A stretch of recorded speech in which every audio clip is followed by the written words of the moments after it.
Hello, friends. Welcome back. It's time for chapter 2 of Sir Lancelot the Great. I couldn't remember if it was the bravest or the great.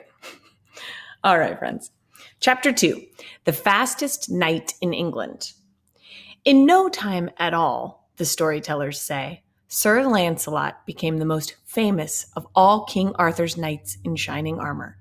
No other knight rescued so many damsels in distress, or slew so many dragons, or overcame so many recreant knights, or, for that matter, kept his armor so tidy. He performed so many great deeds that he soon became known as Sir Lancelot the Great. Minstrels sang songs of his adventures. Damsels sighed, when he passed by.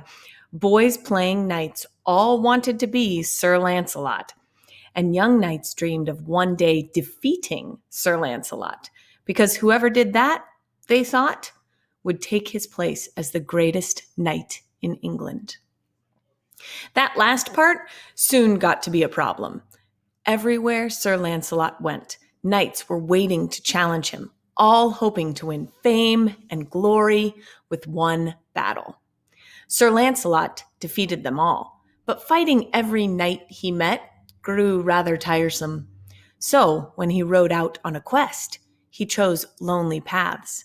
This was why he was riding alone through a quiet forest one day when he heard an unexpected sound. It was a damsel in distress. When you ride out on enough quests, you get to know that sound. Sir Lancelot turned toward the wailing and soon came to a woman sitting alone beneath a great oak tree, crying with gusto. "Good day, my lady," Sir Lancelot said politely. It was hard to know the right thing to say at times like this. The lady said. Sir Lancelot said, "May I be of service, my lady?" "Can you tell me what is distressing you, my lady?" Blah, blah, woo. "I'll just wait here a bit, then, shall I?" Wibble, blitter, wah, wah, wah. So Sir Lancelot sat on his horse and waited. No one can cry forever, and when at last the lady had used up all her tears, Sir Lancelot asked again, "Can you tell me what is distressing you?" "It's my falcon," the lady gasped. Now, in those days, noble lords and ladies used to train falcons to hunt for them. They kept them on leashes, then set them free to hunt small birds. A well-trained falcon, that is, one that would come back, was quite valuable. "What happened to your falcon, my lady?" "It flew away. It was a gift from my husband," the woman wailed, beginning to cry again. Not all falcons were well trained. "I am sorry to hear it, my lady," said Sir Lancelot. "I wish I could help you." "Would you?" the woman exclaimed, her tears stopping at once. If I could," Sir Lancelot replied. "But how? I can't chase a falcon through the sky." "Oh, you don't have to chase her at all," the woman said, smiling brightly. "She's right up there." The woman pointed up. There, at the top of the oak tree, was a falcon, her leash tangled in the small branches. "Oh," said Sir Lancelot. "You said you'd help," the woman reminded him. Yes, I did. The thing is, it's rather hard to climb trees in armor." "Can't you take your armor off?" the woman asked. She sniffed. Sir Lancelot frowned. He had just had his armor shined and didn't like to leave it lying around. Then he sighed. "Of course, my lady." 20 minutes later, his armor and sword stacked neatly beside a bush, Sir Lancelot began climbing the tree. While he climbed, he wondered how to untangle an angry falcon from a tree without getting pecked, but soon he saw what to do. Coming to the branch where the bird was tangled, he simply broke it off at the base and tossed the whole branch free. Bird and branch fluttered and crashed to the ground, and Sir Lancelot wiped his brow with relief. "Ha ha, Sir Lancelot the Great!" shouted a gruff voice. Sir Lancelot looked down. Things had changed below. The crying woman was gone, and in her place stood an armored knight with a drawn sword. "Pretty neat, hey?" the knight crowed. "I beg your pardon," Sir Lancelot replied. "I got you to take off your armor and put away your sword. Now you're helpless, and when I've slain you, I, Sir Felot, will be known as the greatest knight in England." "Sir Felot?" "That's right," the knight replied. "Sir Felot the Great."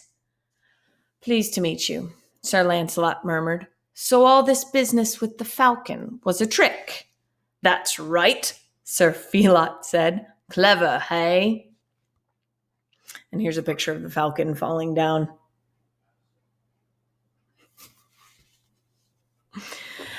"And that lady was your wife?" "Don't be silly. She's an actress. I've already paid her and sent her off." "An actress?" repeated Sir Lancelot admiringly. "She's very good, isn't she?" Yes, Sir Felot said curtly. "And now I have you. Come down from that tree and face your doom." Sir Lancelot looked at Sir Felot for a long moment, then stretched out on a sturdy branch. "No," he said. "What do you mean, no?" Sir Felot demanded. "I'm comfortable," said Sir Lancelot. He leaned against the trunk of the tree and closed his eyes. "Oh, for heaven's sake," Sir Felot said. "Whatever do you think you're doing? You can't stay up in that tree forever." "Why not?" "Well, you'll get hungry, for one thing," Sir Felot said. "So will you," Sir Lancelot pointed out. Sir Felot frowned over this for a moment. If he left the tree to get food, Sir Lancelot would get away. "Well, you have to sleep sometime." Sir Lancelot only smiled. "Oh, stop being so childish," snapped Sir Felot, stamping his foot. "You know perfectly well that you have to come down eventually." Sir Lancelot ignored him. Licking his lips, he began to whistle softly, trying to remember a song that he had heard from a minstrel at King Arthur's court. "What's that noise?" Sir Felot demanded. "It's a love song," Sir Lancelot replied. "It's called Lud Sing Cuckoo."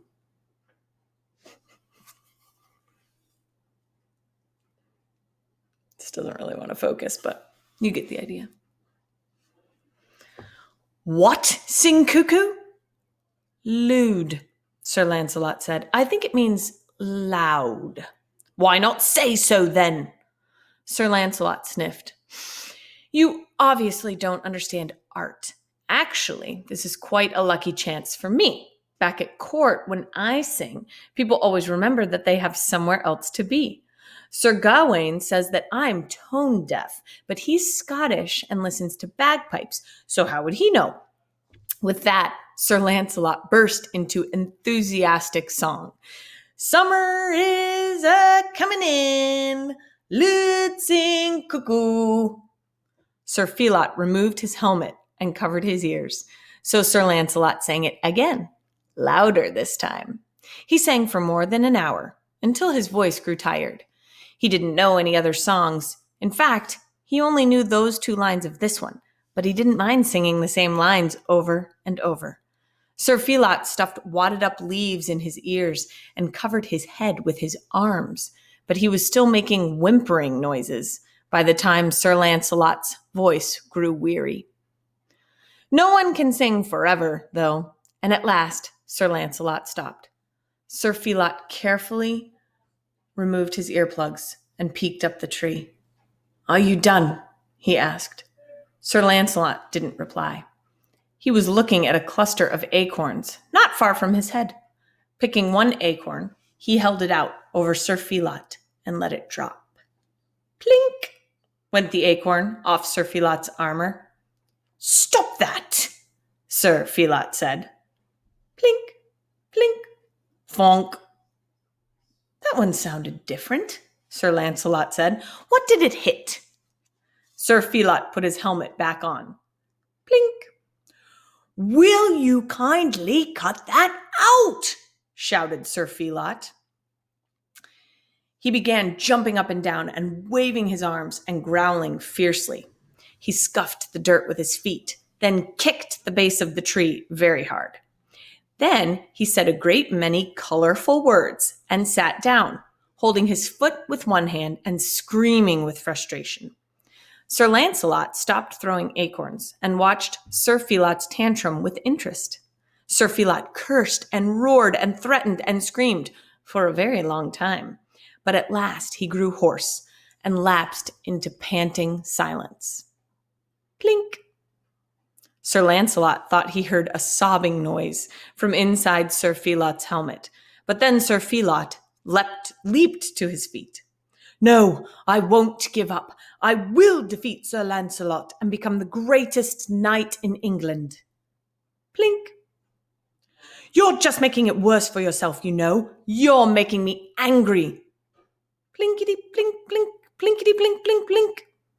"Stop that! If you don't stop dropping nuts on me, I'll just cut down your tree." Sir Lancelot stopped throwing acorns and said admiringly, "Now, that's quite clever. You should go home and get an axe at once." Sir Felot laughed. "How stupid do you think I am?" Sir Lancelot did not reply. "I'm going to cut down the tree with my sword," Sir Felot declared. "Ah," said Sir Lancelot very softly, "that's stupid." He dropped 2 more acorns. Plink, plink. With a roar of rage, Sir Felot drew back his sword and swung it with all his strength against the trunk of the tree. The blade sank deep into the wood. Sir Felot chuckled to himself, then tugged the hilt sharply. The sword remained in the tree. Sir Felot tugged it again, harder. He walked around the tree and kicked it. He braced one foot, then both feet against the trunk and pulled with all his might. The blade wouldn't budge. While he tugged and yanked and grunted over his sword, Sir Lancelot quietly climbed down the tree and dropped noiselessly to the ground. Taking up his own sword, he stepped behind Sir Felot. "Do you need some help?" "No, thank you," Sir Felot snapped irritably. "I can do it myself." "What if you tried to pry it out with another sword?" Sir Felot turned around and snapped. "Now where am I going to find another, oh dear." It is very difficult to run fast or far while wearing armor, but the storytellers say that day, Sir Felot broke all the records. In fact, the run of Sir Felot became proverbial in King Arthur's court. Sir Felot was called the fastest knight in England, and every exceptionally speedy runner would be called a regular Sir Felot. And so, as it happened, Sir Felot did become famous for his speed, and perhaps that would have satisfied him. No one can say for sure, though, because Sir Felot was never seen in England again. All right, friends, I'll see you next time for Chapter 3. Bye.